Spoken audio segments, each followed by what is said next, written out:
શ્રી ગણેશાય નમઃ. મિત્રો, તમારું સ્વાગત છે આપણી યુટ્યુબ ચેનલ રાધાકૃષ્ણ ભક્તિધારામાં.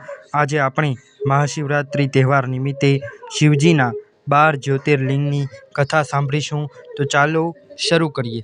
સૌરાષ્ટ્રે સોમનાથમ ચ શ્રીશૈલે મલ્લિકાર્જુનમ ઉજ્જૈન્યામ મહાકાલમ ઓમકારમ મમલેશ્વરમ પરલ્યામ વેદનાથમ ચ ડાકિન્યામ ભીમશંકરમ સેતુબંધે તુ રામેશમ નાગેશમ દારુકાવને વારાણસ્યામ તુ વિશ્લેષમ ત્ર્યંબકમ ગૌતમી તટે હિમાલયે તુ કેદારમ ધુષ્મેશમ ચ શિવાલયે એતાની જ્યોતિર્લિંગાની સાયં પ્રાતઃ પઠે નરઃ સપ્તજન્મ કૃતં પાપમ સ્મરણેન વિનશ્યન્તિ.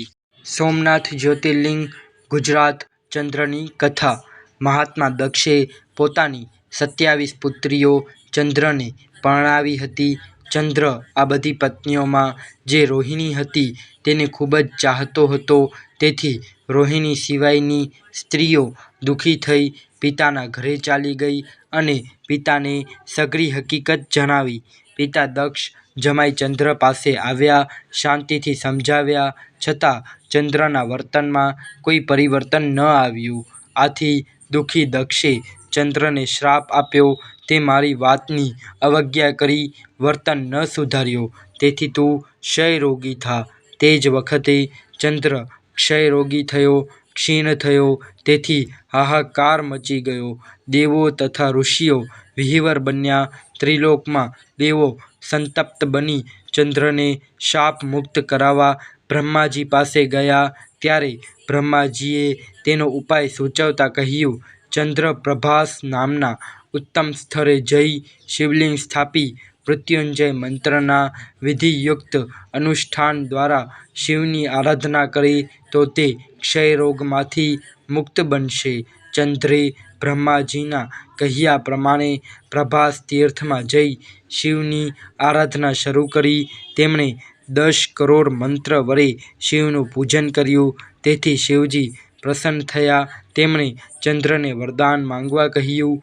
ત્યારે ચંદ્રએ કહ્યું, મારો ક્ષયરોગ દૂર કરો અને મારો અપરાધ માફ કરો.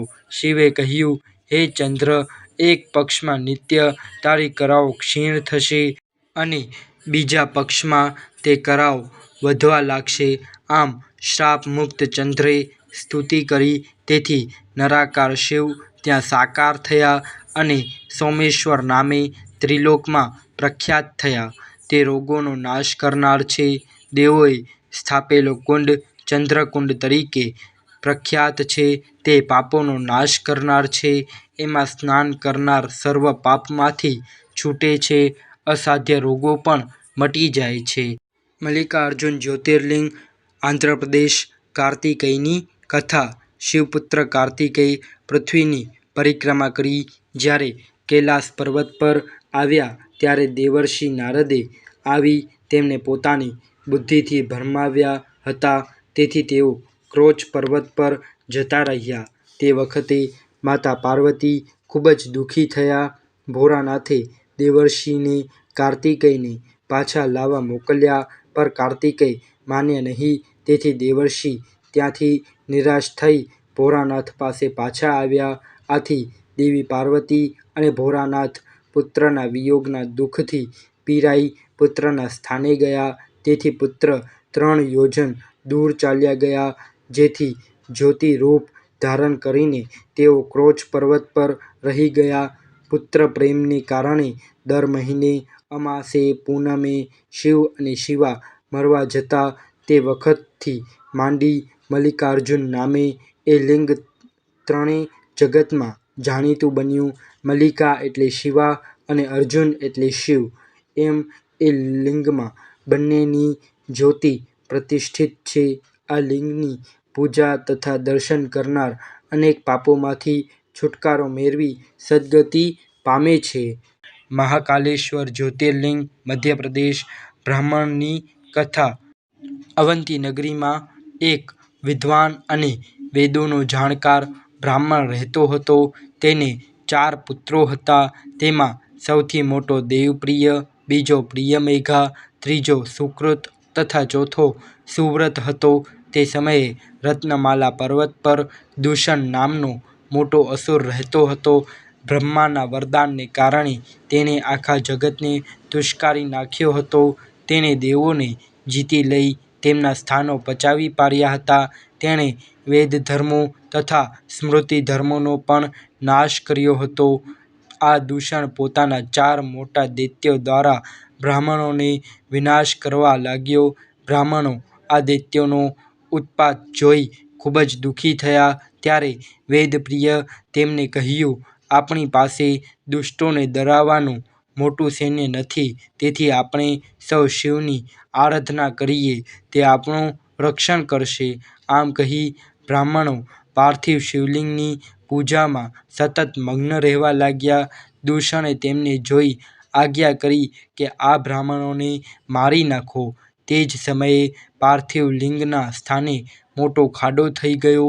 તે ખાડામાંથી ભોળાનાથ મહાકાલ રૂપે થયા. તેમણે મોટો હાકોટો નાખ્યો, જેથી દૂષણ દૈત્ય ત્યાંને ત્યાં ભસ્મ બની ગયા. પછી ભોળાનાથે દુષ્ટોના આખા સૈન્યમાં હાહાકાર મચાવી દીધો. છેવટે આખું દૈત્ય સૈન્ય નાશ પામ્યું. ભોળાનાથે પેલા બ્રાહ્મણો પર પ્રસન્ન થઈ વરદાન માંગવા કહ્યું. ત્યારે તેમણે કહ્યું, તમે અમને મુક્તિ આપી સંસાર સમુદ્રમાંથી પાર ઉતારો. તે ઉપરાંત તમે લોકરક્ષાર્થે અહીં રહો. ભોળાનાથ તે અત્યંત ઊંડા ખાડામાં બિરાજ્યા. ચારે દિશાઓમાં 1 કોશ જેટલી ભૂમિ ભોળાનાથના સ્થાનરૂપ થતી ગઈ. ત્યાં બધે શિવલિંગ સ્વરૂપે જ પ્રગટ થયા.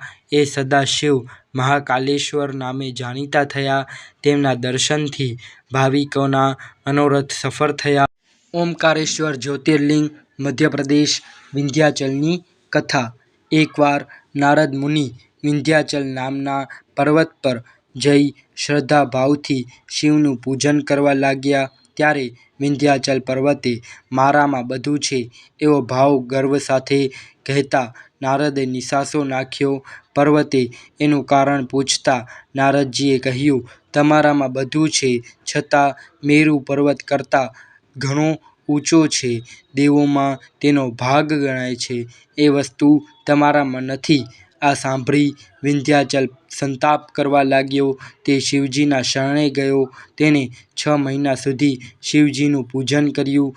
વિંધ્યાચલ પર્વત તપથી પ્રસન્ન થઈને શિવે તેને વરદાન માંગવા કહ્યું. ત્યારે તેણે કહ્યું, હે ભોળાનાથ, આપ અહીં સ્થિર રહો. પ્રભુએ તેની ઈચ્છા પૂરી કરી. ત્યાંનું ઓમકારનું જે લિંગ એક હતું તે 2 પ્રકારે બન્યું. એક પ્રણવ ઓમકારમાં રહે અને બીજું ઓમકાર નામે મહાદેવ રૂપ થયું.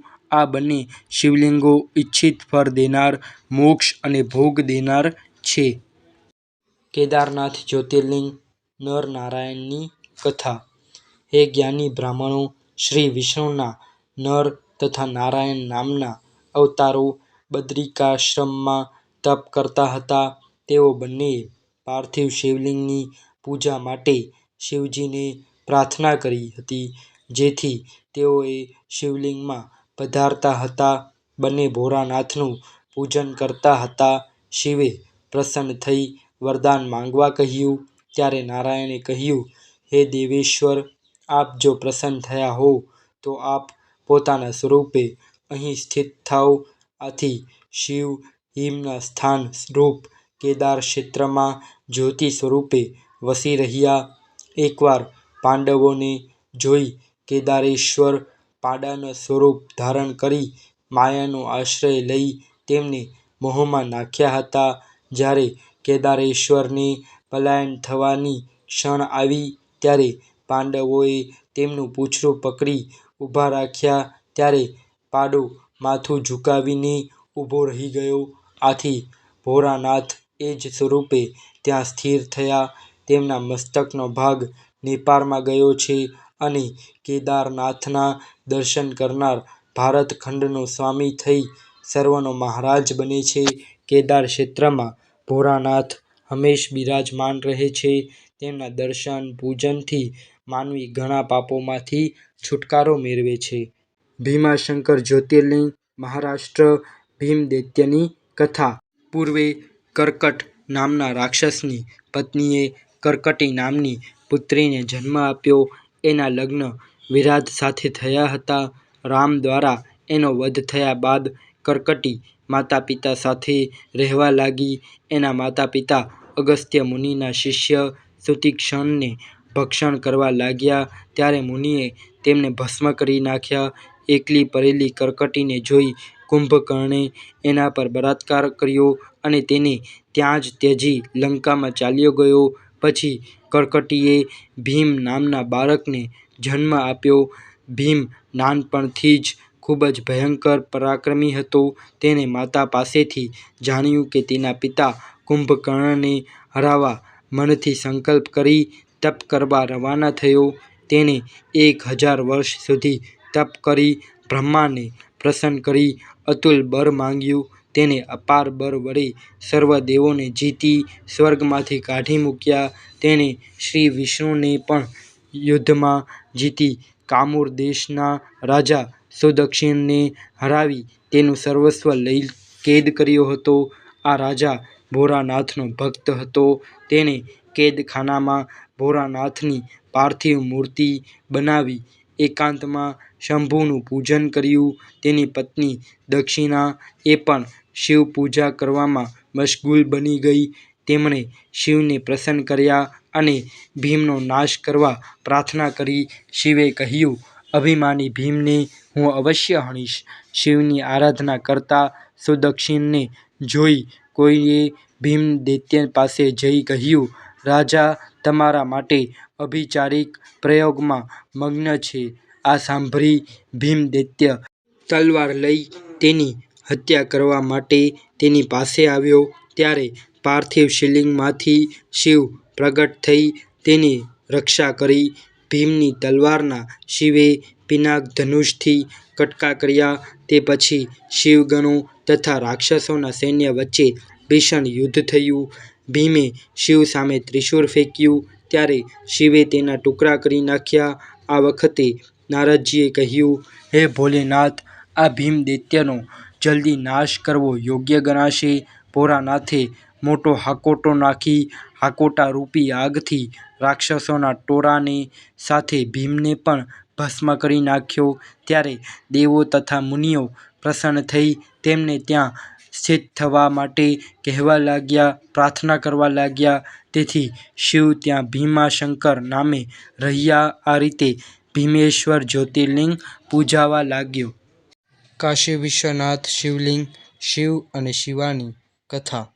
આ જગતમાં પ્રભુને જ્યારે એકમાંથી બે થવાની ઈચ્છા થઈ ત્યારે પોતે સગુણ સ્વરૂપ થયા જે શિવ કહેવાયા. એ જ પ્રભુ સ્ત્રી તથા પુરુષ એવા ભેદથી પ્રગટ્યા છે. તેમાં પુરુષ તે શિવ અને સ્ત્રી છે તે શક્તિ કહેવાયા છે. તે બંને શિવશક્તિએ તેના સ્વભાવથી પ્રકૃતિ તથા પુરુષને તે વેળા ઉત્પન્ન કર્યા. પ્રકૃતિ અને પુરુષે પોતાના માતા પિતાને જોઈ મૂંઝાયા ત્યારે આકાશવાણી થઈ, તમારે તપ કરવું જોઈએ જેથી શ્રેષ્ઠ સૃષ્ટિ ઉત્પન્ન થશે. પ્રકૃતિ પુરુષે તપ કરવાના સ્થાન વિશે પૂછતા શિવે અંતરિક્ષમાં ઉત્તમ નગર બતાવ્યું. જ્યાં વિષ્ણુએ સૃષ્ટિની ઈચ્છાથી શંભુનું ધ્યાન કર્યું. વિષ્ણુના પરિશ્રમથી અનેક જળધારાઓ વહેવા લાગતા નગર સભર બન્યું. આ દૃશ્ય જોઈ સ્તબ્ધ બનેલા શિવે મસ્તક હલાવ્યું ત્યારે એના કાનમાંથી એક મણિ નીચે પડ્યો. તે સ્થાન એટલે જ મણિકર્ણિકા કહેવાયું. સમય જતાં તે મોટું તીર્થધામ બન્યું. પાણીના ઝરમાં એ મણિકર્ણિકા તથા પેલી નગરી ડૂબવા લાગી ત્યારે શંભુએ તે નગરીને ત્રિશૂળ પર ઊંચકી રાખી. તે વેળાએ વિષ્ણુ તો પોતાની સ્ત્રી પ્રકૃતિ સાથે સૂઈ રહ્યા હતા ત્યારે ભોળાનાથની આજ્ઞાથી તેમના નાભિકમરમાંથી બ્રહ્મા ઉત્પન્ન થયા. પછી શિવની આજ્ઞાથી બ્રહ્માએ સૃષ્ટિની રચના કરી નાખી. તેમાં બ્રહ્માંડમાં 14 લોકની રચના સહિત 50 કરોડ યોજનનો વિસ્તાર કર્યો.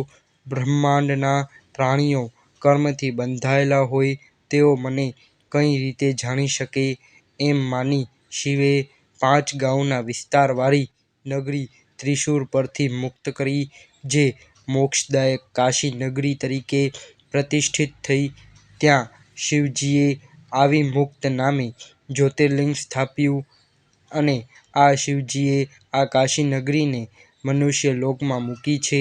બ્રહ્માનો એક દિવસ પૂરો થતાં પ્રલય થાય છે, પરંતુ કાશીનો નાશ થતો નથી, કારણ કે તે વખતે શિવ એ નગરીને ત્રિશૂળ પર ધારણ કરે છે.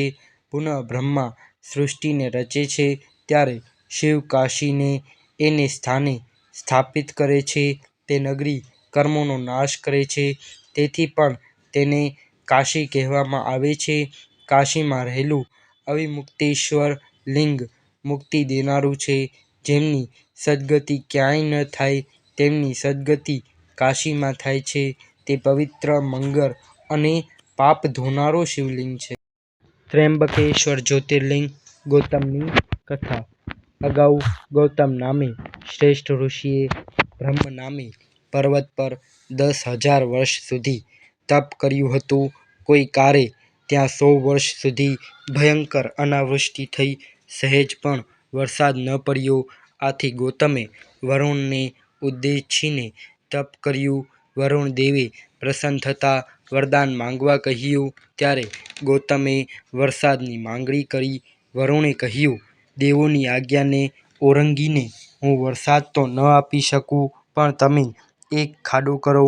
ગૌતમે 1 હાથ ઊંડો ખાડો કર્યો અને વરુણે તે ખાડાને જળથી છલોછલ ભરી આપ્યો અને કહ્યું, તે ખાડો અખૂટ રહેશે અને તમારે નામે ત્ર્યંબકેશ્વર તરીકે ઓળખાશે. વરુણની વાણીથી ખાડામાં જળ અક્ષય રહ્યું. દુર્લભ જળ મેળવીને ગૌતમે અન્ન ધન વાવ્યા. આથી ઘણા જીવો તથા મુનિઓ ત્યાં આવ્યા અને સુખ શાંતિ પામ્યા. એકવાર ગૌતમના શિષ્યો પાણી લેવા ગયા ત્યારે ઋષિ પત્નીઓએ તેમને અટકાવ્યા ને કહ્યું, પ્રથમ અમે પાણી મેળવીશું, પછી તમે તે દૂરથી લઈ શકશો. તિરસ્કારેલા શિષ્યો પાછા ફર્યા ને ગૌતમની પત્ની અહલ્યાને વાત કરી.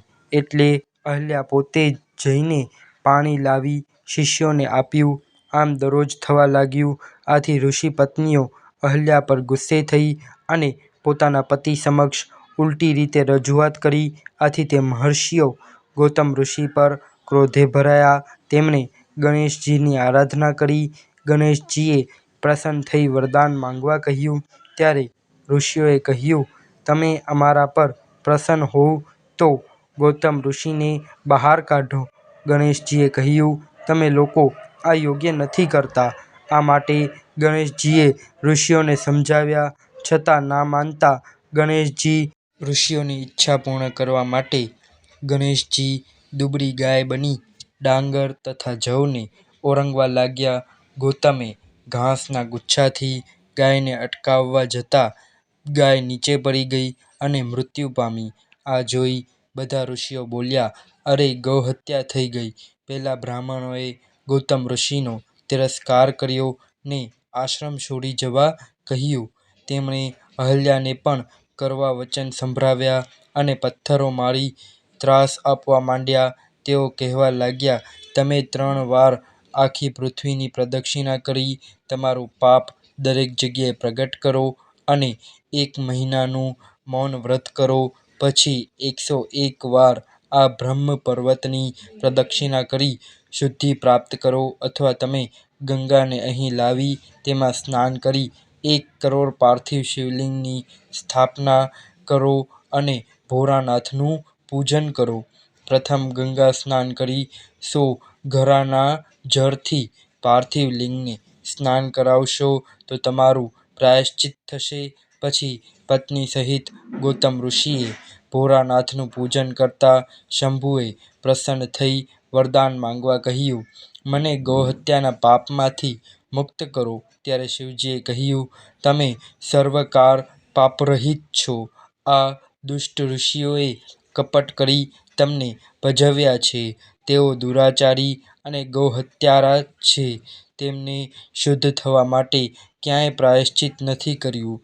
આમ તે દુષ્ટ બ્રાહ્મણોનું દુષ્ટ ચરિત્ર તે વખતે કહી સંભળાવ્યું. ગૌતમે કહ્યું, હે પ્રભુ, આ ઋષિઓએ તો મોટો ઉપકાર કર્યો છે. તેનાથી તો હું આપના દર્શન કરી શક્યો છું. તેઓએ મારું કલ્યાણ કર્યું છે. આ સાંભળી ભોળાનાથ ખૂબ જ પ્રસન્ન થયા. તેમણે ઉત્તમ પ્રકારનું વરદાન માંગવા કહ્યું. ત્યારે ગૌતમે કહ્યું, આપ મને ગંગા અર્પણ કરી લોક કલ્યાણ કરો. ત્યારે ભોળાનાથે પૃથ્વી અને સ્વર્ગના સારરૂપ જળ આપ્યું અને ગંગા સુંદર સ્ત્રી રૂપે પ્રગટ્યા. ગૌતમે પ્રણામ કરી કહ્યું, તમે સઘળા ભુવનને પવિત્ર કરો. પછી ભોળાનાથે ગંગાને કહ્યું, તમે મારી આજ્ઞાથી આ ગૌતમને પવિત્ર અને મંગલ બનાવો.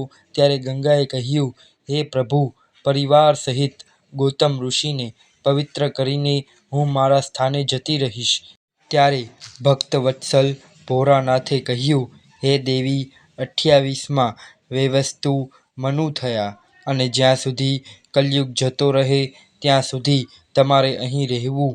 આ વચન સાંભળી ગંગાએ પોતાનું મહાત્મ્ય સર્વથી અધિક થાય તો પોતે આ પૃથ્વી પર રહેશે એમ નક્કી કર્યું. ભોળાનાથે કહ્યું, હે દેવી, હું તમારાથી જુદો નથી તો હું પણ તમારી સાથે રહું છું.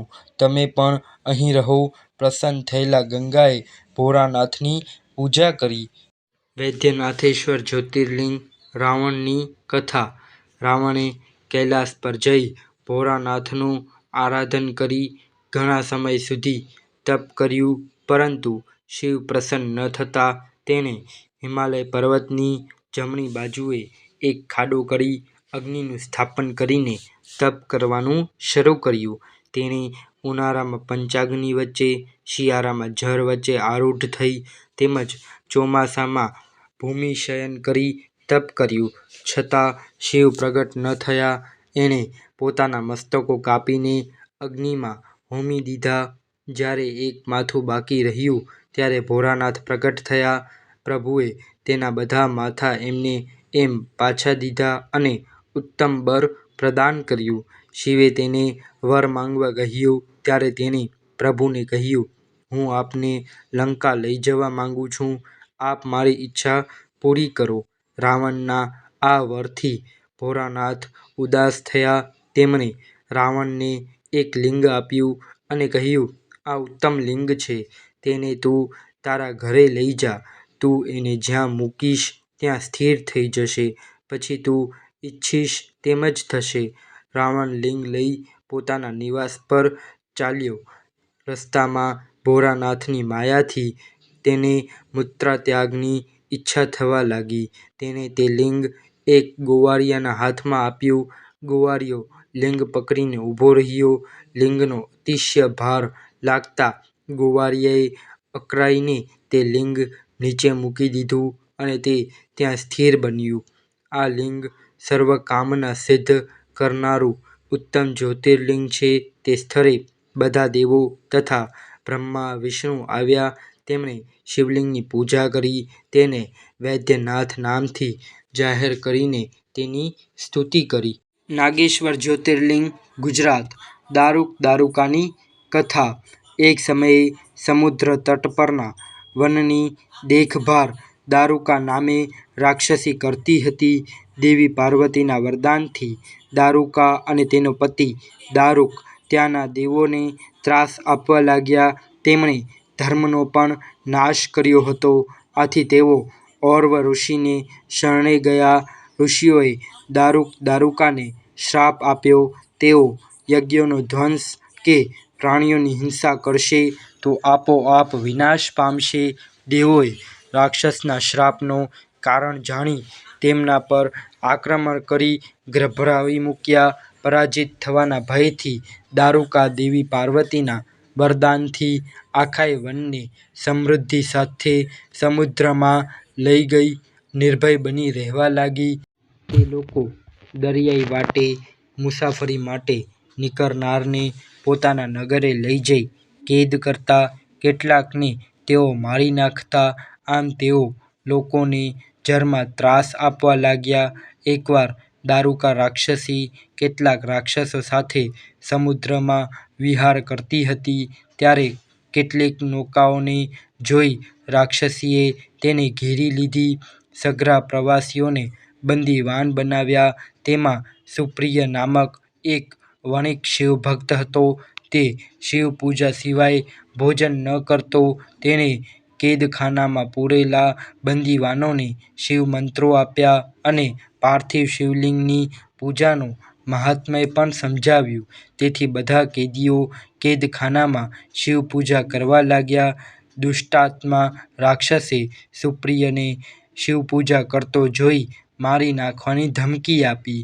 સુપ્રિયે શિવને દારૂકાના ત્રાસમાંથી બચાવવા પ્રાર્થના કરી. તેથી ભોળાનાથ જમીનના પોલાણમાંથી મંદિર સહિત પ્રગટ્યા. મંદિરની વચ્ચે જ્યોતિ સ્વરૂપ શિવજી દર્શનીય બન્યા.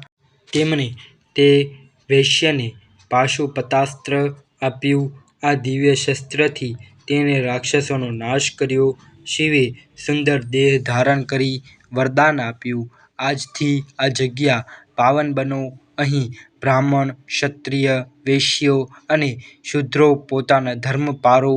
તમો શિવધર્મનો પ્રચાર પ્રસાર કરો અને અહીં તમોગુણી રાક્ષસો ક્યારેય ન પ્રવેશો. આ વખતે દારૂકા રાક્ષસીએ દેવી પાર્વતીનું સ્મરણ કરી વંશની રક્ષા કરવા પ્રાર્થના કરી.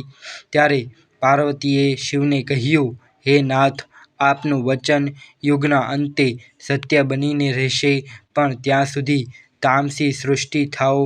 હું આપના આશ્રયવાળી છું, માટે મારું આ વચન સત્ય કરો.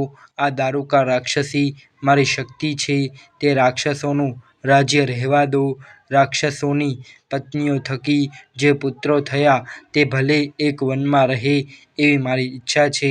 જ્યારે ભોળાનાથે કહ્યું, ભલે તમારી ઈચ્છા પ્રમાણે થાવ. વિશેષમાં હું અહીં રહીશ.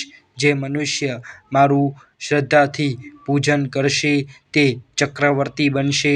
કલયુગના અંતે અને સતયુગના આરંભે મહાસેનનો પુત્ર મારો ભક્ત વીરસેન મારા દર્શન થકી ચક્રવર્તી થશે. પછી શિવ પાર્વતી બંને ત્યાં રહ્યા. તેઓ બંને જ્યોતિર્લિંગ સ્વરૂપે થયા. શિવ નાગેશ્વર અને શિવા નાગેશ્વરી નામે પ્રસિદ્ધિ પામ્યા અને લોકોની કામના પૂર્ણ કરવા.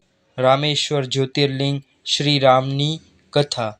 ભગવાન વિષ્ણુ પૃથ્વી પર શ્રી રામચંદ્ર તરીકે અવતર્યા હતા. તે વખતે દુષ્ટ રાવણ તેમની પત્ની સીતાનું હરણ કરી લંકામાં જતો રહ્યો હતો. સીતાની શોધમાં શ્રી રામ અને લક્ષ્મણ કિષ્કિંધા નગરીમાં રહી સુગ્રીવને હિતકારી બની વાલીને માર્યો હતો. સુગ્રીવ, હનુમાનજી તથા અન્ય વાનરોની સહાય લઈ શ્રી રામ દક્ષિણના સમુદ્ર કિનારે ગયા હતા. ત્યાં શ્રી રામને તૃષ્ણા લાગતા લક્ષ્મણ જળ લઈ આવ્યા. તેઓ જળ ગ્રહણ કરવાની તૈયારી કરતા હતા કે તેમને શંભુનું સ્મરણ થયું. તેમને યાદ આવ્યું કે શિવદર્શન વિના પાણી શી રીતે પીવાય. શ્રી રામે પ્રભુનું સ્મરણ કરી પાર્થિવ શિવ પૂજા કરી. પછી વિધિ મુજબ શિવની પૂજા કરી. પછી પ્રાર્થના કરતા કહ્યું, હે ભોલેનાથ, આપ શ્રી મારું સદૈવ રક્ષણ કરો. આપની સહાય વિના કાર્ય સિદ્ધિ અશક્ય છે. આપના વરદાનથી રાવણે અહંકારી થઈ ત્રિલોક જીત્યા છે. એને જીતવો મુશ્કેલ છે. આમ શ્રી રામે ભોળેનાથને પ્રાર્થના કરી. પછી શ્રી રામે હે શંકર, જય જય એમ ઊંચેથી ઘોષણા કરી. શિવ સમક્ષ નૃત્ય કરવા લાગ્યા. તે ક્ષણે ભોળાનાથે પ્રસન્ન થઈ વરદાન માંગવા કહ્યું. શ્રી રામે કહ્યું, રાવણ સામેના યુદ્ધમાં મારો વિજય થાઓ. પછી પુનઃ પ્રાર્થના કરી, આપ સંતુષ્ટ થયા હો તો જગતના લોકોને પાવન કરવા આપ શ્રીને અહીં રહેવું યોગ્ય છે. શ્રી રામની પ્રાર્થનાથી શિવ રામેશ્વર જ્યોતિર્લિંગ રૂપે સ્થિર થયા. પછી શિવ કૃપાથી શ્રી રામે રાવણ તથા રાક્ષસોને નાશ કરી સીતાને પ્રાપ્ત કર્યા. રામેશ્વર જ્યોતિર્લિંગની પૂજા, ભોગ તથા મોક્ષ આપનાર છે. જે મનુષ્ય રામેશ્વરનું પૂજન કરી ઉત્તમ ભક્તિથી દિવ્ય ગંગા જળ વડે સ્નાન કરે છે તે જીવન મુક્ત બને છે. ધુષ્મેશ્વર જ્યોતિર્લિંગ, મહારાષ્ટ્ર, સુધર્મા સુદેહા ધુષ્માની કથા. દક્ષિણ દિશામાં દેવ નામના પર્વતની સમીપે સુધર્મા નામે એક બ્રાહ્મણ રહેતો હતો. તેની પત્ની સુદેહા નામે હતી. તે બ્રાહ્મણ વેદ ધર્મનું પાલન કરતો, શિષ્યોને ભણાવતો જીવતો હતો. ઘણું આયુષ્ય વીતી ગયું છતાં પોતાને પુત્ર ન થવાથી સુદેહા દુઃખી થતી. પતિ સુધર્માને તેને ઘણું સમજાવતો છતાં તે દુઃખી રહેતી. તે પતિને કહેતી, મને પુત્ર નહીં થાય તો હું દેહનો ત્યાગ કરીશ. એકવાર બ્રાહ્મણે શિવનું સ્મરણ કરી મનમાં એક સંકેત કરી અગ્નિ આગળ 2 ફૂલ મૂક્યા. અંતે પત્નીને એક ફૂલ ઉપાડવાનું કહ્યું. પત્નીએ શિવનું સ્મરણ કરી મને પુત્ર થાવ એવી ભાવના સાથે તેને ફૂલ ઉપાડ્યું. તે ફૂલ જોઈ બ્રાહ્મણે કહ્યું, ઈશ્વરે જુદી જ નિર્માણ કર્યું છે. આપણને પુત્ર પ્રાપ્તિ થશે નહીં, માટે તું હવે બધી ચિંતા છોડી પ્રભુ ભક્તિમાં મનને પોરવ. પરંતુ સુદેહાએ પોતાની જીદ છોડી નહીં અને તે પોતાની નાની બહેન ધુષ્માને લઈ આવી અને તેની સાથે પોતાના પતિ સુધર્માના લગ્ન કરાવ્યા. ધુષ્મા રોજ પાર્થિવ શિવલિંગ બનાવીને શ્રદ્ધાપૂર્વક પૂજા વિધિ કરી નજીકના તળાવમાં વિસર્જિત કરતી. તેનો એક દિવસ પણ ખાલી જતો નહીં. આમ તેણે 1,00,000 જેટલા પાર્થિવ શિવલિંગની પૂજા કરી. જેથી ભોળાનાથની કૃપાથી ધુષ્માએ એક પુત્ર રત્નને જન્મ આપ્યો. સમય જતાં સુદેહા ધુષ્માની તથા તેના પુત્રની અદેખાઈ કરવા લાગી. ધુષ્માનો દીકરો મોટો થતાં તેને પરણાવ્યો. આથી સુદેહા પુત્રવધૂની પણ અદેખાઈ કરવા લાગી. એક રાત્રે સુદેહા દ્વેષાગ્નિથી પ્રેરાઈ રાત્રે સૂતેલા ધુષ્માના દીકરાને ટુકડા કરી તળાવમાં નાખી આવી અને શાંતિથી સૂઈ ગઈ. સવાર થતાં પુત્રવધૂએ કલ્પાંત કરી જણાવ્યું, પોતાના પતિની હત્યા થઈ છે. ત્યારે ધુષ્માએ તેને સાંત્વના આપી અને કહ્યું, જે કંઈ બનશે તે પ્રભુ કૃપાથી યોગ્ય બનશે. આમ કહી તે તળાવે કિનારે જઈ શ્રદ્ધાભાવથી પાર્થિવ શિવલિંગ બનાવી તળાવમાં પધરાવી પાછી ફરતી હતી કે તળાવને કિનારે તેણે પોતાના પુત્રને બેઠેલો જોયો. તે ખૂબ જ રાજી થઈ ગઈ. પુત્રે માતાને કહ્યું, હું મૃત્યુ પામ્યો હતો, પરંતુ તમારા પુણ્યને કારણે મને જીવન પાછો મળ્યો છે. તે વખતે ભોળાનાથ પ્રગટ થયા. તેમણે કહ્યું, તારી બહેને અદેખાઈથી તારા પુત્રને મારી નાખ્યો હતો. ભગવાન ભોળેનાથ ધુષ્મા પર પ્રસન્ન થઈ વરદાન માંગવાનું કહ્યું. ત્યારે ધુષ્માએ કહ્યું, આપ લોકોની રક્ષા હેતુ અહીં રહો અને મારા નામે પ્રસિદ્ધ થાઓ. પછી ભોળાનાથે કહ્યું, હું અહીં ધુષ્મેશ્વર એવા નામે વાસ કરીશ. આ તળાવ પણ અનેક કાળ પર્યંત જ્યોતિર્લિંગોનું સ્થાન થાવ. તારા વંશમાં આવતી 101 પેઢી સુધી આવા શ્રેષ્ઠ પુત્ર જન્મશે. આમ કહી ભોળાનાથ ત્યાં શિવલિંગ સ્વરૂપે થઈને રહ્યા અને ધુષ્મેશ્વરના નામે જાણીતા બન્યા. સુધર્માને સુદેહાએ પણ ત્યાં આવી વૈરભાવથી મુક્ત બની શિવપૂજા કરી. આ ધુષ્મેશ્વર જ્યોતિર્લિંગના દર્શન, પૂજન, અર્ચનથી તમામ મનોકામનાઓ પૂર્ણ થાય છે. તો મિત્રો, તમને આ વિડીયો પસંદ આવ્યો હોય તો વિડીયોને લાઇક કરજો, શેર કરજો અને આપણી યુટ્યુબ ચેનલને સબસ્ક્રાઈબ કરી બેલ આઇકન દબાવજો. ધન્યવાદ. હર હર મહાદેવ.